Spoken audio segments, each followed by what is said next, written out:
The number in my bank account didn't make sense the first time I read it, so I read it again.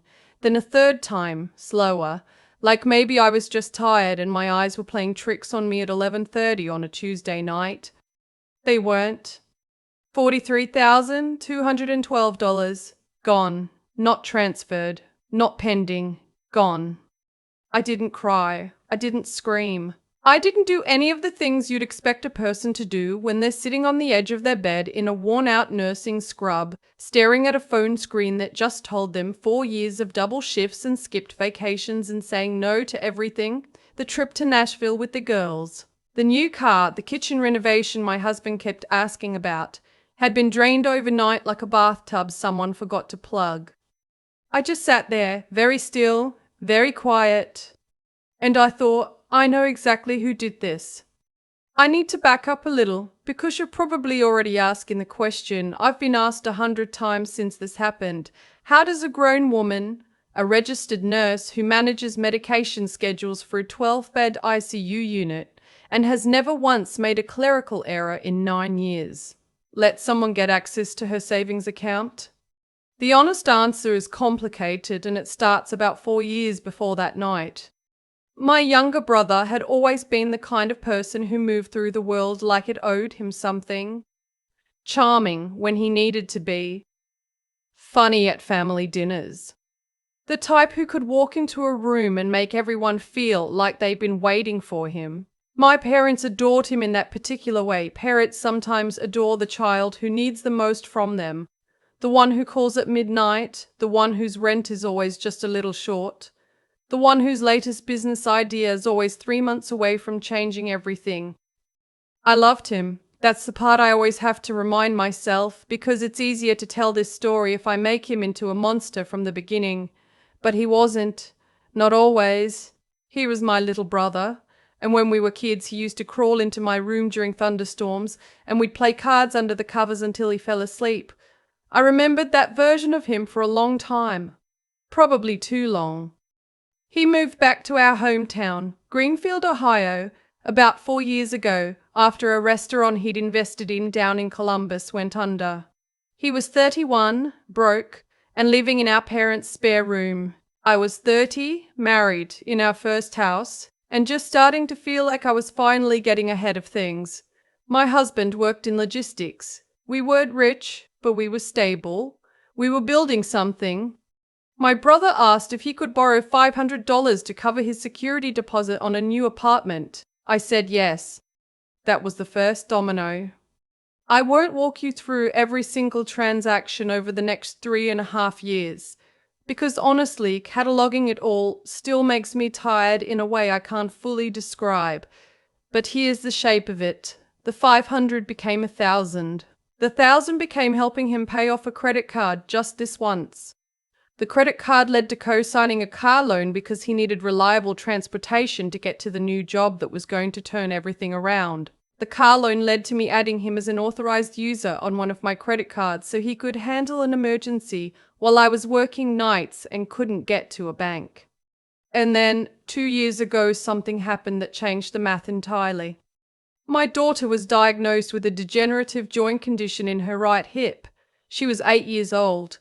The pediatric orthopedic specialist in Cincinnati told us she would need a surgical procedure, a fairly involved one, before she turned 12, or she risked permanent mobility loss. Our insurance covered 60%. The remaining 40%, after all the pre-authorization battles and appeals that I personally handled because I knew exactly how to speak to insurance coordinators, came out to just under $44,000. So I started saving aggressively, every extra shift, every holiday premium.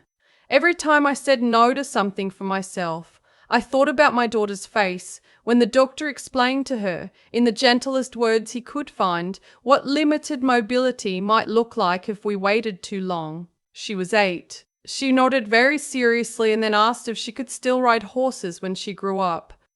I told her yes. I told her I would make sure of it. I kept the surgery fund in a separate high-yield savings account. I didn't touch it for anything. I watched it grow like it was the most important thing I had ever done, because it was. what I should not have done, and I have spent a significant amount of time in therapy processing exactly why I did do this, was tell my brother about it. I told him at Thanksgiving. I was proud. I was close to the goal. My husband was sitting right there, and I said something like, "We're almost at the target for Lily's surgery fund." And my brother said, "Wow, that's incredible. We're such a good mom." And I remember thinking that was one of the nicest things he'd ever said to me. 3 months later, he asked if he could be added to the account, not to access it. He was very clear about that. He was going through a messy situation with his landlord, and he said he needed a financial reference, someone whose account he was connected to show a prospective new landlord that he had ties to a stable financial household. He said he just needed his name on it. He would never touch it. He promised. I said no. He called my mother. My mother called me and explained in the long, patient tone she used when she wanted me to understand something I was apparently too stubborn to grasp, that my brother was struggling, that family takes care of family, that it wasn't like I was giving him money. It was just a name on a piece of paper. I said yes. I have relived that phone call approximately 400 times. The night I found the account empty, it was a Monday in February. I'd just come off a 12-hour shift. I checked my banking app the way I always do before bed. It's a habit, borderline compulsive, but 9 years in healthcare will do that to you. And I saw the balance. My brain did something interesting in that moment. It went very quiet and very methodical, the same way it goes during a code situation at work. Not calm exactly, more like focused. The noise drops away and you just see the problem clearly and you start solving it. I called the bank's fraud line. I was on hold for 11 minutes. When the representative picked up, I told her my name, my account number, and that I believed I had experienced unauthorized access. She pulled up the account and was quiet for a moment. "Ma'am, I'm seeing a series of transfers that were authorized by a secondary account holder." I asked her to tell me the name on the authorization. She told me. I thanked her, said I would be calling back in the morning to speak with the fraud department, and I hung up. Then I sat on the edge of my bed in the dark for probably 20 minutes, just breathing.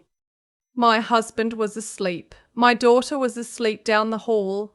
I could hear the small sound her night light made, this faint electrical hum I'd memorized over years of checking on her. I didn't wake either of them. I opened my laptop. Here is the thing about working in a hospital for 9 years. You learn to document everything. You learn that the paper trail is the only thing that protects you when something goes wrong, and something always eventually goes wrong. I had years of bank statements, years of Venmo records, years of text messages where my brother asked for money, and I either sent it or declined. I had the original account agreement. I had the cosigner addendum he'd signed. I pulled all of it into a folder on my desktop, and I started building a timeline. The transfers had happened over 6 days, between the 10th and the 15th of February, small enough each time to stay under the reporting threshold. 800 here, 1,200 there. A few at exactly $999, which told me either he'd read something online about structuring, or someone had told him how to do it. Either way, it was intentional. This was not a moment of weakness or desperation. This was planned. I cross-referenced the dates with his social media. He'd posted a photo on the 14th, a restaurant I didn't recognize, somewhere with palm trees outside the window. His girlfriend was across the table from him, laughing at something. The caption said, "Finally." I screenshot everything. Then I called my hospital's employee assistance line because they have a legal referral service, and I left a message for the on-call advisor. I didn't sleep that night. By 7 the next morning, I had spoken to 3 people: the bank's fraud department supervisor, the legal referral attorney who called me back faster than I expected, and my husband, who I woke up at 6 with a cup of coffee and the full story. My husband is not an emotional man in the explosive sense. He went very still the way I had gone, very still. He looked at the timeline I'd put together on my laptop. He asked 2 questions. Is the money recoverable, and do you want to press charges? And when I said I didn't know yet to the first and yes to the second, he nodded and said, "Tell me what you need from me." I have loved that man for 11 years, and I have never loved him more than I did in that moment. The attorney explained the situation clearly. Because my brother was an authorized user and not a joint account holder, the transfers were technically executed with access I had granted him, which complicated the fraud claim. However, because the explicit written agreement when he was added to the account stipulated that his access was for reference purposes only and that no withdrawals could be authorized without my written consent, there was a strong case for civil theft and potentially criminal charges depending on the prosecutor's interest. Ohio has specific statutes around theft by deception that the attorney thought were applicable.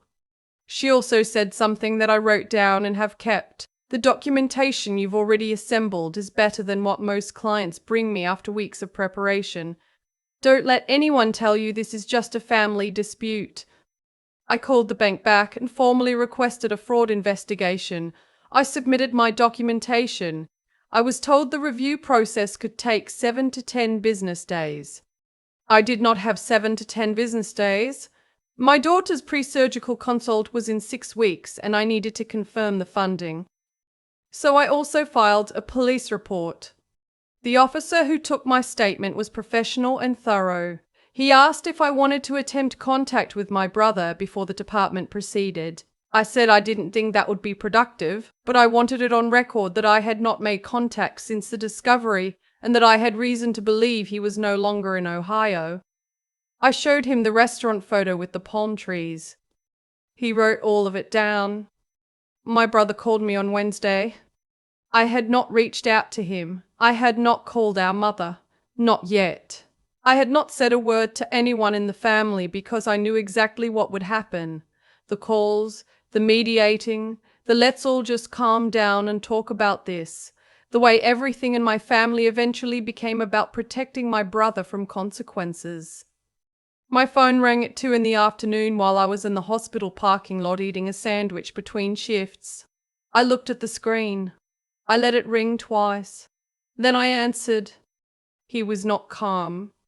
"What did you do?" His voice was at a pitch I hadn't heard since we were teenagers. "The bank called me. The account is frozen. What did you do?" I said, "I reported the theft." "Theft? Are you serious right now? I was going to pay you back. I needed it for." "For what?" He stopped. "For what?" I said again. My voice was level. I was still holding my sandwich. "What did you need $43,000 for so urgently that you couldn't make a single phone call first?" There was a long pause. Then, "I have a situation. With a business opportunity. I was going to explain everything when I got back. It was a short term." "Where are you?" Another pause. "Florida." "Are you with her?" He didn't answer, which was an answer. I said, "I want you to listen to me carefully because I'm only going to say this once. That money was for your niece's surgery. You knew that. I told you that. It was not a loan fund. It was not a family emergency account. It was for a surgical procedure that she needs before she turns 12, and you took it while I was working night shifts to pay for it. I've filed a police report. I have a fraud investigation open with the bank. I have an attorney. If you want to make this right, you need to start that process immediately and in full." He said my name. Just my name, the way he used to when we were kids and he wanted me to fix something. I said, "I hope the trip was worth it." And I hung up. I called my mother that evening. I want to be honest about this part because it was not clean and it was not satisfying in the way you might expect. My mother cried. She said she hadn't known. I believe her. I don't think she knew the specifics, though I do think she had a general sense that he was in some kind of financial spiral again, and that the combination of her silence and my enabling had been the water that spiral swam in for years. She asked me what I was going to do. I told her I was going to pursue every legal avenue available to me. She asked if there was any way to handle it within the family. And here is where, in the past, I would have softened. I would have found the middle ground. I would have thought about Christmas and Thanksgiving and the fact that my daughter loved her grandmother and I didn't want to blow up the whole structure of our family over money. I said, "Mom, he stole surgery money from your granddaughter. I need you to understand what that sentence means." She was quiet for a long time. Then she said, "What do you need from me?" The bank's fraud investigation moved faster than the estimated timeline because of the structured transfer pattern. The amounts just under the federal reporting threshold flagged the account for additional review, independent of my complaint. Within 4 days, the account was flagged for potential structuring violations, which elevated the case from a civil bank dispute to something with federal implications. My attorney explained that structuring, deliberately breaking up transactions to avoid bank reporting requirements, is a federal offense regardless of whether the underlying money was legally accessed. My brother had, in trying to be clever about how he took the money, made the legal situation significantly worse for himself. I will not pretend I felt bad about that. His girlfriend, who I had met exactly twice at family events and who I had politely disliked both times for reasons I couldn't entirely articulate, called me from a different number on the 4th day. She said she wanted me to know that she hadn't been aware of where the money came from. She said she thought it was his savings. She said she was cooperating with the bank's inquiry. I thanked her for the information and said I hoped she had a good evening. My attorney later told me that her cooperation had been genuinely helpful in establishing the timeline of what he told her versus what he knew. Loyalty, in my experience, has a fairly short shelf life when legal jeopardy enters the room. My brother flew back to Ohio on the 9th day. He showed up at my parents' house, not mine. I found out because my mother called me, and I could hear him in the background. Not yelling this time, just this low, worn-out talking, the voice of someone who had run out of road. 2 days later, he was formally charged. Ohio theft by deception over the state felony threshold, plus the federal structuring referral that the bank had already initiated. His attorney, which my parents paid for, a fact I have made peace with because I had to, negotiated a repayment agreement as part of a plea arrangement that would significantly reduce the criminal exposure if restitution was completed within 18 months. The bank had already recovered $11,000 from the frozen accounts. The rest would come in structured payments. I sat in my attorney's office and signed the paperwork, and I did not feel victorious. I want to be clear about that. I felt like someone who had been in a car accident and had just finished all the insurance calls, functional, competent, and profoundly tired. My daughter's surgery was 8 months later. We had to extend the timeline slightly. The repayment schedule meant that the full fund wasn't whole again until late summer, and I wanted the account cleared before we scheduled anything. Her orthopedic surgeon in Cincinnati was patient with us. He said the window was still good. He said she was doing well. The morning of the surgery, she was calm in a way that I had never been at 32 and could not imagine being at 10. She held my hand in the pre-op room and asked me if I was nervous. I told her yes, a little. She said, "Don't be. You already did the hard part." I don't know exactly what she meant by that. She might have just meant the insurance calls, or the scheduling, or the years of saving. Kids say things sometimes that land differently than they intended. But I've thought about it a lot since then. The surgery took 4 hours and 20 minutes. It went well. Better than projected, the surgeon told us. Full recovery expected. Normal activity within a year. She was up on her feet within a week and a half. Slow at first, careful, the way you move when you're relearning something your body used to know. By Thanksgiving, she was walking without the crutches. By February, Tive 1 year, almost to the day, from the night I sat in the dark staring at a bank balance that made no sense. She ran across the backyard to show me something she'd found in the snow. She ran. I watched her from the back door with a cup of coffee going cold in my hands, and I didn't say anything for a long time. I have not spoken to my brother since I hung up the phone in that hospital parking lot. He sends occasional texts through my mother, updates about the repayment schedule, I think. And once something that was close to an apology but wasn't quite one, I have not responded. My attorney advised me not to, and even if she hadn't, I don't think I would have known what to say. My mother and I are still finding our way back to each other. It's slow. There are things between us now that weren't there before. Not walls exactly, but a kind of careful honesty that we didn't have when pretending everything was fine was easier than naming what it cost. My husband put up new shelves in the kitchen last spring. I finally said yes. I think about the version of me who sat on that bed in February, very still, very quiet, looking at a number that meant 4 years of her life had been taken without a single phone call. And I want to tell her something. I want to tell her that the stillness wasn't weakness, that the quiet wasn't passivity, that knowing what to do and having the documentation to do it and making every single call in the right order was not a cold or calculating response to betrayal. It was the only way she knew how to protect her daughter, and it worked. My daughter runs now. That's the whole story. I keep coming back to the moment my daughter ran across that backyard. Not the courtroom paperwork, not the phone call in the parking lot, not even the surgery itself. Just that image of her moving freely through the snow, like her body had finally been given permission to do what it always wanted to do. That's what this whole thing was for, and that's what almost didn't happen. I've thought a lot about why I kept saying yes to my brother for so long. The easy answer is love, and that's part of it. But the more honest answer is that I confuse love with the avoidance of conflict. Every time I transferred money or co-signed something or quietly absorbed another request, I told myself it was generosity. What it actually was, I think, was a failure of integrity, mine as much as his. Because I knew, not the specifics, not that it would end with a drained account and a police report, but I knew something was structurally wrong. And I kept choosing the version of reality that let everyone stay comfortable. There's a kind of cause and effect in our choices that doesn't always show up immediately. My brother didn't wake up one day and decide to steal from his niece.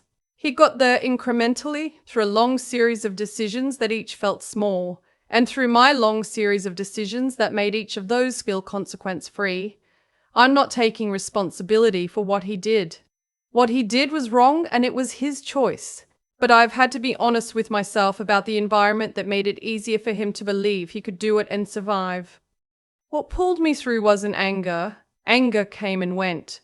What actually worked was the same thing that had gotten me through 9 years of ICU shifts, clarity, and the discipline to act on it even when I was exhausted and scared. The night I found the account empty, I didn't fall apart. I documented, I called, I built a case. Not because I'm cold, but because I've spent years training myself to think clearly under pressure. And for the first time, I got to use that skill for myself instead of for a hospital protocol. I think about what I want my daughter to take from all of this, without ever putting the weight of it on her. I want her to know that doing the right thing is often just the unglamorous work of making the next correct decision when you'd rather not. I want her to understand that her own mind, her ability to think, to reason, to not be talked out of what she knows to be true is the most protective thing she will ever have.